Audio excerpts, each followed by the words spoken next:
Olá, boa noite! Tá começando mais um painel regional aqui na Rede Família de Televisão. E hoje a nossa convidada é Natália Públio. Ela que é cofundadora da Mescla Diversidade e publicitária de formação. São 20 anos aí de experiência em comunicação, marketing corporativo e relações públicas. Trabalhou por 9 anos em uma multinacional de tecnologia.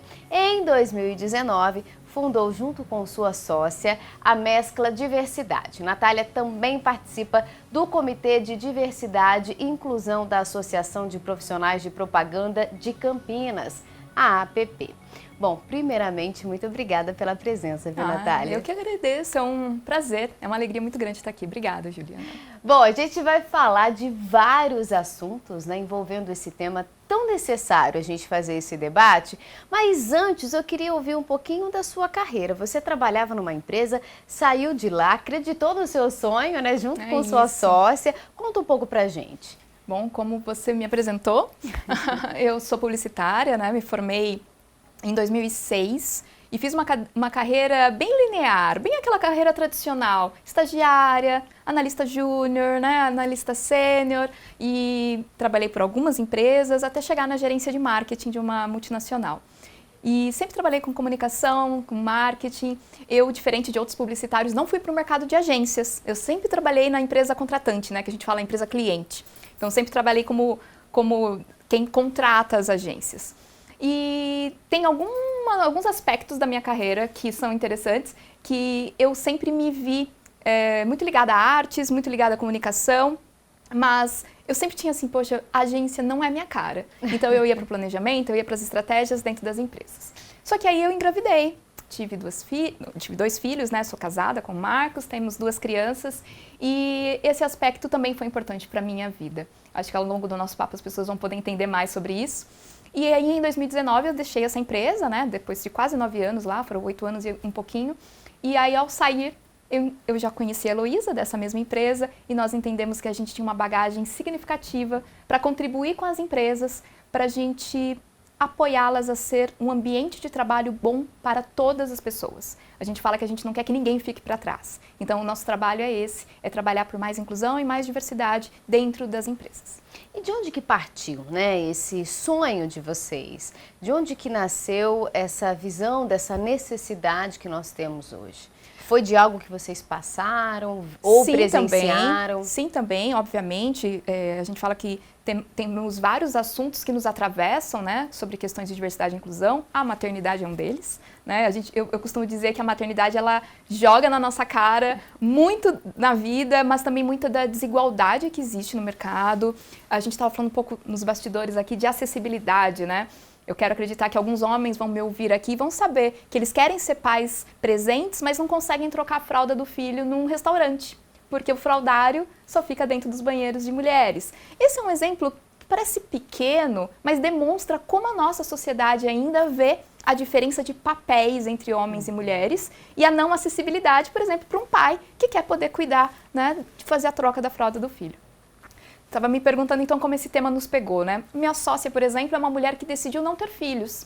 E ela também sofre preconceito por isso. É uma opção, né, que as pessoas não respeitam. Então tem várias questões na nossa vida e obviamente ser mulher em um mundo de tecnologia, onde ele é formado majoritariamente por homens, né, também foi pegando a gente falando assim, eita, tem coisas aí que a gente precisa transformar. E aí, obviamente, quando a gente saiu dessa empresa, né, a gente tem muita gratidão por toda a carreira que nós tivemos, mas tudo que nós passamos na nossa vida profissional foi fazendo com que ser o que somos hoje.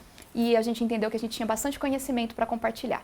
E aí, por vários aspectos, desde a nossa formação mais técnica, de tudo que a gente tem estudado, mas também de vida. E a vida eu acho que conta mais ainda das experiências mesmo. É uma grande lição, né? A vida nos ensina realmente muitas coisas, né? Essa questão da mulher, de fato, pega todas, né?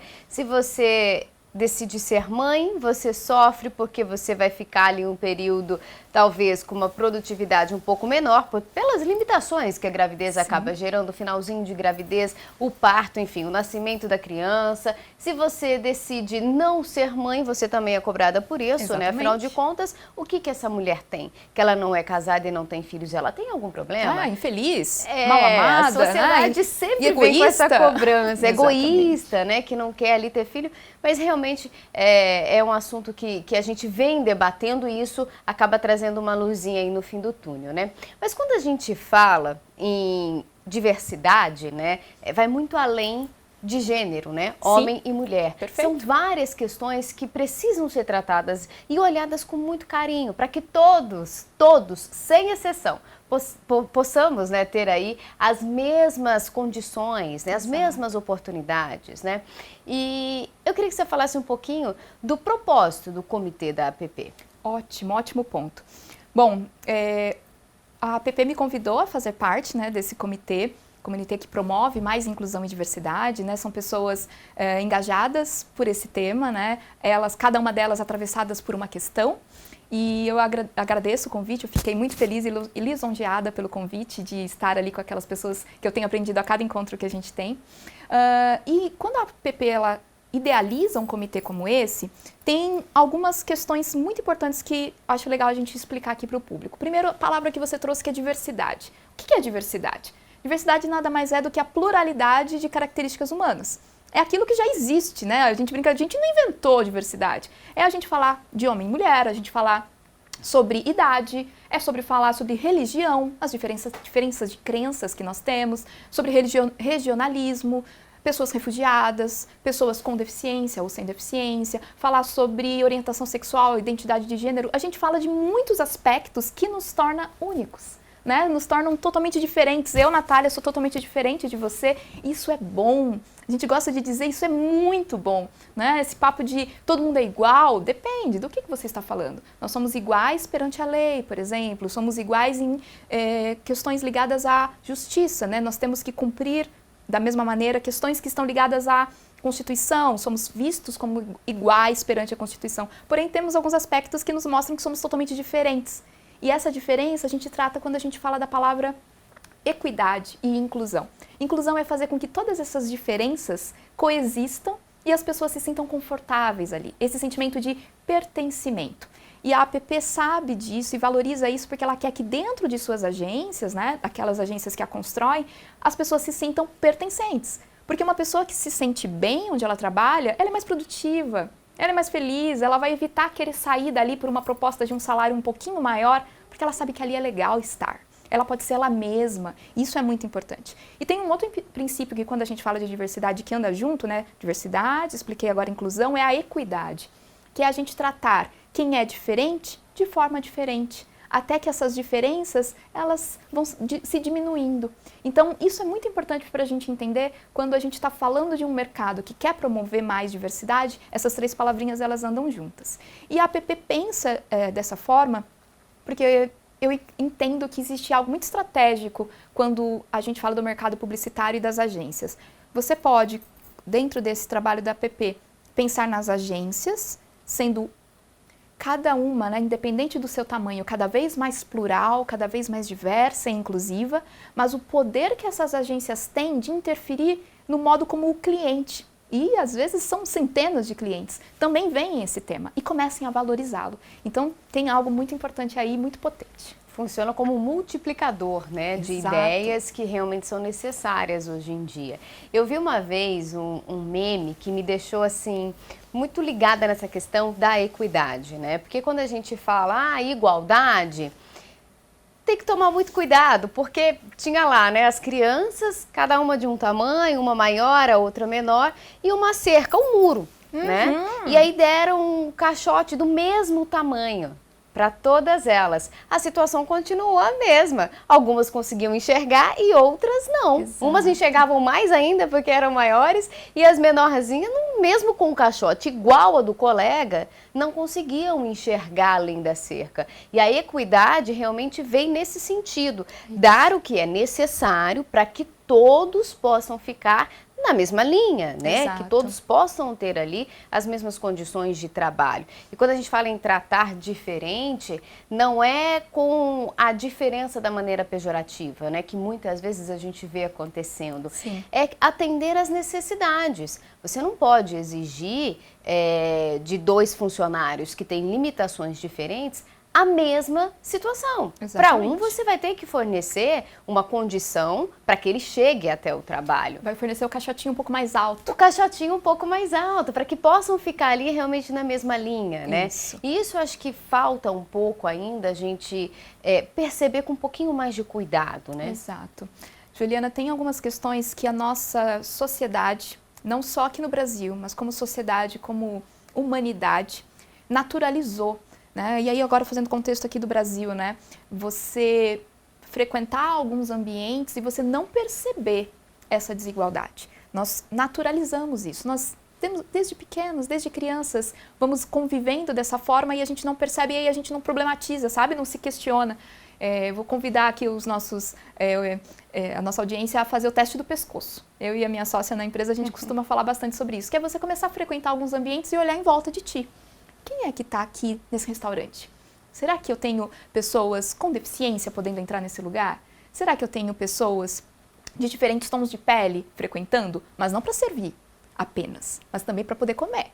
Né? Porque isso também é uma questão que acontece dentro das empresas. As empresas às vezes nos procuram e falam, não, mas aqui a gente tem uma diversidade interessante na questão racial, temos pessoas negras. Aí a gente fala, legal, bacana, me fala. Onde elas estão? Onde elas estão, né? E muitas das vezes elas não estão na liderança. E aí a gente poderia cavar mais esse assunto, que é um assunto muito denso, né? Poderia falar sobre questões ligadas à educação e tudo mais, mas muitas das vezes essa questão não é ligada à baixa qualidade educacional das pessoas, e sim outros fatores que as impedem de ascender em suas carreiras. E o racismo está aí, evidente, né? E trazendo isso à tona, a mídia principalmente trazendo isso de forma bem intensa nos últimos tempos, né?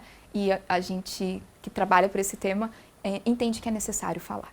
E no mundo empresarial, no mundo dos negócios, é esse questionamento constante que a gente precisa fazer. Por que eu não consigo ver 50% de pessoas negras nesse lugar que eu estou? Se a população negra no Brasil é de 56%. Né? Então a gente precisa começar a fazer esse tipo de questionamento e parar de naturalizar sempre ver as mesmas pessoas, homens em posições de liderança, né? Tem até um meme que fale, né? Pense numa pessoa que senta numa cadeira de CEO. Geralmente você vai pensar em um homem, você não vai pensar numa mulher. E a gente precisa mudar essa realidade. São questões que parecem tão comuns, né? Tão naturalizada, né? Como a Natália bem colocou aqui pra gente, mas que nos força a pensar um pouquinho realmente. A questão racial é algo que nos dói como ser humano, né? Como pessoa. É inadmissível você achar que alguém pode desrespeitar outra pessoa, agredir, matar, como a gente já viu em muitos casos, sim, por conta da cor da pele. Como se isso fosse algo que nos diferenciasse, né?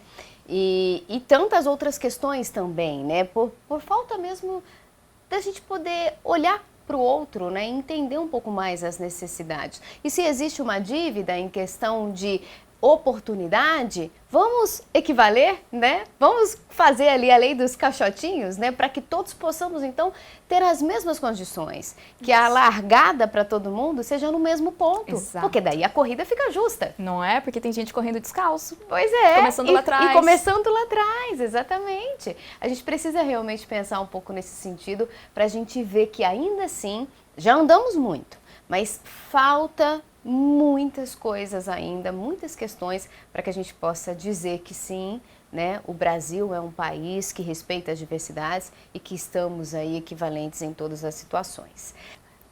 Te perguntei há pouco se você tinha filhos, você me disse que não. Já nos coloca numa situação de muita diferença. Eu tenho 2 crianças. Só a questão de física, a gente poderia enumerar algumas questões aqui que nos colocam como mulheres diferentes. Poderíamos falar sobre as nossas crenças, né? Cremos em coisas diferentes, nossa jornada, de onde viemos, quem foram nossos pais. Isso nos torna únicos.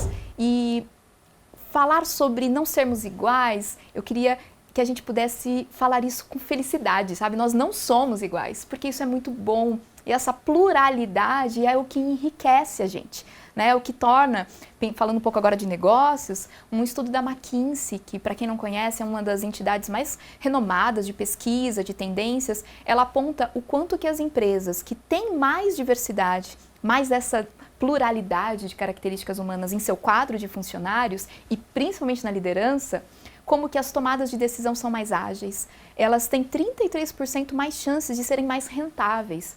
E olha só, as empresas estão loucas aí para conseguir melhores resultados, né, um EBITDA, né, esses números que a gente apresenta aí quando a gente faz o painel ali do CFO, da empresa apresentando os resultados, falar sobre ter pessoas diversas na empresa, ajudar no resultado, uau! Então por isso esse tema tem sido estratégico, tem saído de um tema ligado ao RH para vir para a mesa das pessoas executivas. E eu acredito muito que um dos fatores que fazem, né, com que esses números apareçam tão positivamente assim nessa pesquisa é que hoje a forma de consumo mudou bastante. Quando a gente fala em publicidade, a app, né, mostra realmente como esse trabalho vem acontecendo ao longo dos anos. Sim. E hoje as empresas realmente elas precisam atingir aí os seus consumidores não só pelo produto. Hoje as pessoas quando compram algo querem se identificar com a empresa. Por isso talvez que essa diversidade dentro da empresa reflete nessa busca pelos consumidores, né? Eu vou te contar um caso. Quando eu falo com as empresas que contratam, né, o meu trabalho, e ali nas conversas dentro do comitê da APP, a gente fala muito sobre tomada de decisão. E às vezes as pessoas acham que isso acontece nas empresas pequenas. E eu vou te contar um caso da Apple, gigante do mercado de tecnologia. Apple. E ela fez um produto em 2015 prometia monitorar toda a questão da qualidade de saúde, né? Era o My Health Kit, tem um nome específico. Bom, deixa eu dizer o que aconteceu. Eles fizeram um excelente produto que não considerava menstruação, não considerava período fértil, não considerava menopausa. Eles excluíram 50% da população quando pensaram no produto. E essa companhia de tecnologia, ela tinha um quadro de mulheres significativo, mas provavelmente elas não eram escutadas ou não estavam ali naquela mesa de decisão da construção do produto. Então, quando você tem um quadro de pessoas diversas tomando decisão, influenciando, você vai ter produtos que vão atingir uma população que antes você não estava olhando. Quando você amplia o olhar da tua própria empresa, da tua própria agência, você vai alcançar talentos que antes você não estava alcançando. Então, quando a gente fala sobre um olhar para a diversidade e inclusão, é sobre isso. É você pensar que, sim, eu posso ter uma pessoa com deficiência trabalhando na minha agência. Porque eu não vou olhar para ela para olhar sobre aquilo que ela não consegue fazer. Pelo contrário, eu vou olhar para ela sobre as suas habilidades e suas potencialidades. Então, é dessa forma que a gente quer que as pessoas e as empresas possam tomar decisões. E até mesmo porque, né, quando você tem uma empresa ali focada em um nicho de mercado, você realmente precisa ter ali todas as ideias daquele produto para aquele público. Só que isso também tem mudado com o tempo, porque mesmo que eu compre algo que é voltado para mim, né, que eu faça parte desse grupo específico dessa empresa, eu quero consumir esse produto, mas eu quero saber quem é essa empresa. Sim. Se ela só pensa em mim, reputação ou se ela pensa nos outros, né? E isso, pelo menos no meu caso, me faz escolher sobre a empresa A ou a empresa B, quando eu me identifico com a forma de pensar da empresa. Sim. E a gente tem que olhar realmente para todos, porque todos os grupos, né? A gente estava falando, inclusive, nos bastidores, né? Que eu não gosto da palavra, é o grupo, a minoria, né? Não Sim. gosto dessa palavra. Todos os grupos estão aí, são consumidores, têm poder ali de compra e muito mais do que isso. Todos merecem respeito. Às vezes a gente vê a pessoa querendo usar algo, comprar algo de uma marca, mas por conta de uma situação dela, que é diferente da outra, ela não consegue. Então a gente precisa realmente ter esse trabalho, inclusive nas publicidades, né? Exatamente. Tem marcas de cosméticos que já estão removendo a palavra normal de seus produtos. Cabelo normal, pele normal, o que seria normal? Né? Como a gente estava falando lá no primeiro bloco, né? Nós crescemos ouvindo coisas e aprendendo coisas e isso se naturaliza. Então a gente aprende que pele normal seria o quê? Uma pele branca, pouco oleosa, né? Ou um cabelo normal seria um cabelo não oleoso, não crespo, né? o que é normal. Então, essas empresas de cosméticos já estão olhando para isso, já estão renomeando suas linhas de produto e entendendo que não tem que ter cabelo normal, tem cabelo, né? E pode ser um cabelo crespo, um cabelo liso, né? Um cabelo alisado, de quem opta por fazer um procedimento químico, e é assim que a gente vai nomear esses produtos. Tirar do normal, né? E parar de não se incomodar com esse tipo de coisa, né? É atendendo às necessidades de todos e para todos, né? Sem fazer essa diferença aí realmente entre uma pessoa e outra. A gente às vezes costuma falar, né? Até numa forma de tentar mostrar que sim, somos abertos à diversidade, que somos todos iguais, né? Mas essa é uma frase que precisa ser riscada também. Não somos todos iguais, somos diferentes. E temos que nos respeitar nas nossas diferenças, né? Perfeito, é isso. Neurocientistas, psicólogos estudam muito a questão de como o nosso cérebro toma decisões. Tem até um livro que eu super recomendo, chama Rápido e Devagar, de um autor que ganhou um prêmio Nobel por conta de todos os seus estudos. E nesse livro ele traz como que em 1/20 de segundo a gente consegue bater o olho em alguém e falar assim, fui com a cara da Juliana, alguma coisa aqui fez a gente se parecer, nossa, eu conheço ela, parece que eu conheço há 10 anos. Para outras pessoas, esse 1/20 gera assim, ai, nosso santo não bateu. Não gostei. Não gostei. 1/20 de segundo. Muito rápido. Muito rápido. É um julgamento muito rápido. Exato. E esses estudos demonstram, né, usam a palavra viés para determinar isso. E esse tipo de situação faz com que as nossas decisões sejam interferidas. E isso vale da hora que você pega um currículo e você vai avaliar essa pessoa. Faz com que você olhe o bairro onde ela mora. Nossa, mais de 50 anos, trabalhar em agência, estranho. Nossa, é uma pessoa com deficiência, ai, a gente não tem estrutura aqui para recebê-la. E ali, na tomada de decisão, você vai eliminando esses perfis porque os seus vieses interferem.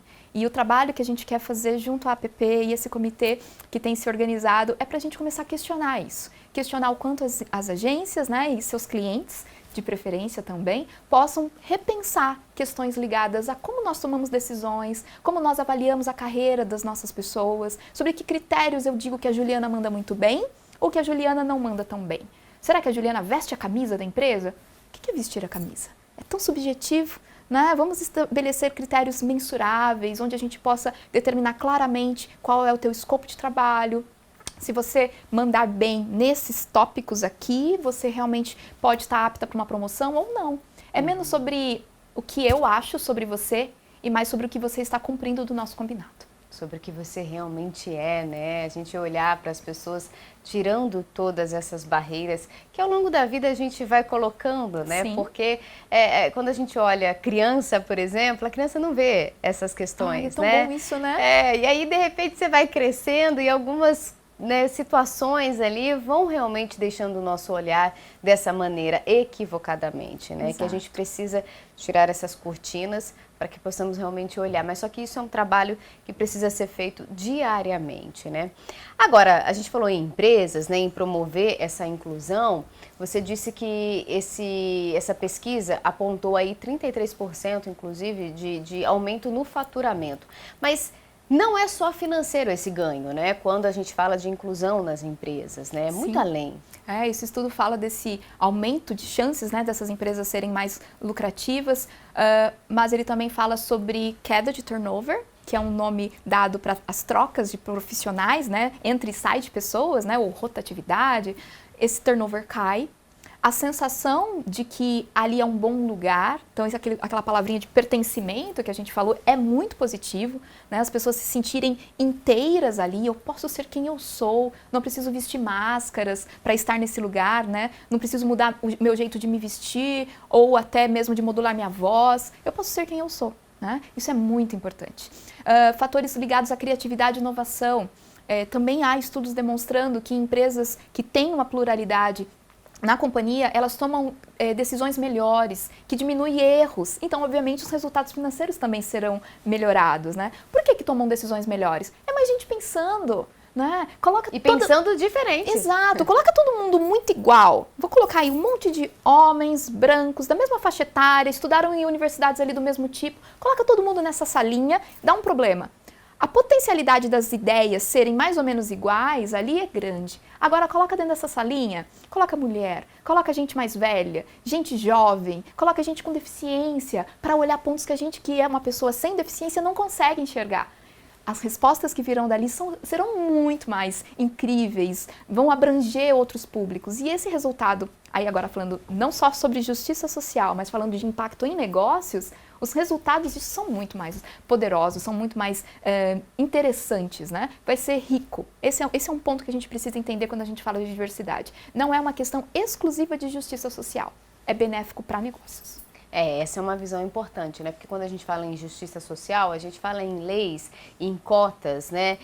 Que as empresas às vezes cumprem, mas assim, estou cumprindo uma obrigação, então eu faço o básico para estar dentro da lei, né? Eu não cumpro realmente com esse objetivo de olhar de fato, né, para essas necessidades diferentes e colher todos esses frutos, né? E isso vale, inclusive, voltando a falar de publicidade, para as campanhas, porque muitas acabam, às vezes, até errando a mão quando querem fazer algo ali direcionado, como se estivessem cumprindo cotas, né? Não cola, né? Tem algo que é muito interessante quando a gente fala de marcas, que a gente diz que o consumidor sente cheiro do que não é autêntico, né? Tem um cheirinho ali de algo que não se sustenta. Forçado, né? Forçado. E tanto é forçado na própria comunicação, quanto também é forçado nas entranhas da empresa. É uma empresa que verbaliza, que promove inclusão e diversidade, mas aquela festa de final de ano que tem uma fotografia e é um tipo de pessoa só que aparece. Então é isso. Então a gente fala que é aquilo que não se sustenta, é uma coisa que é extremamente pouco genuína. Não é esse o caminho. Eu sou uma mulher branca, sem deficiência, cisgênero, com filhos, e mesmo uma pessoa sem deficiência, eu trabalho pelas pessoas com deficiência. Mesmo sendo uma pessoa branca, eu tenho me posicionado como uma mulher antirracista, trabalhando pela diminuição das desigualdades no mercado corporativo das pessoas negras, das pessoas indígenas. E esse é um ponto que a gente precisa entender da nossa sociedade. Você não precisa estar em um determinado grupo para trabalhar por ele, né? Nós, como pessoas brancas, acessamos determinados lugares que nos colocam como privilegiados para que a nossa voz possa ser escutada de uma forma diferente. Então eu uso do meu privilégio para acessar lugares e ajudar as pessoas a entenderem assuntos, porque infelizmente algumas outras pessoas não teriam essa oportunidade. Então eu uso desse meu privilégio com responsabilidade, com muita humildade, mas com responsabilidade para entrar e questionar. E é esse o trabalho que eu faço, e dentro do comitê lá da APP a gente tem trabalhado para isso, para tentar levantar esse tema, né? Pessoas que estão apaixonadas por esse tema, mas também pessoas que não necessariamente sejam atravessadas por ele, mas que se colocam como aliadas. Eu não sou uma pessoa negra, mas eu quero estar ao lado desse tema e levar aonde eu estiver para que esse tema possa ser o centro da discussão. Senão ele escorrega, senão ele vive ali escorregando. E é bom a gente também deixar claro, né, que muitas vezes falta informação, Sim. Falta conhecimento, né? Mas no mundo como hoje, com a internet, a questão do racismo é indiscutível, né, como a gente já falou, é inaceitável, mas em relação a outras questões, né, como de gênero, por exemplo, faltam informações. A gente às vezes precisa de uma ajuda e o comitê está lá para isso, né? Não é ruim você dizer, olha, eu não sei como lidar com essa situação, me ajude, né? Isso. Quem está ali trabalhando com isso. Então, é legal a gente deixar claro que o comitê também serve para isso, sem julgamentos. A pessoa pode procurar o comitê para esclarecer as dúvidas e sim ser uma pessoa que também vai representar as outras nas suas áreas, né? Isso é excelente, exatamente esse objetivo, é promover educação, é promover conversas, discutir melhores práticas, porque talvez ao final aqui do programa a gente possa estar falando assim, tá, mas como é que eu coloco tudo isso em prática? Eu sou uma pessoa que quer reduzir as desigualdades, mas como eu faço isso? O comitê também tem esse propósito de discutir boas práticas, entender o que o mercado tem feito, porque tem muito a se fazer. tem um caminho grande, a gente está só no comecinho, mas o bom é que a gente vê só para frente, para trás a gente não anda mais, é para frente. Exatamente, é daqui para frente, é para frente que se anda, né? Já diria a música. Bom, o nosso tempo tá estouradaço já, mas é um assunto que a gente ficaria aqui um tempão conversando, né? Mas infelizmente o nosso tempo está acabando. Queria te agradecer, muito obrigada pela presença e pelo nosso papo. Foi um prazer, é um prazer muito grande estar aqui, trazendo esse tema que é apaixonante e de verdade eu ficaria aqui a tarde toda falando. Então, obrigada mais uma vez. Obrigada, as portas estão sempre abertas, tá? Obrigada. Para você aí de casa, muito obrigada pela sua audiência, pela sua companhia. A gente volta a se encontrar na próxima segunda-feira. Até lá!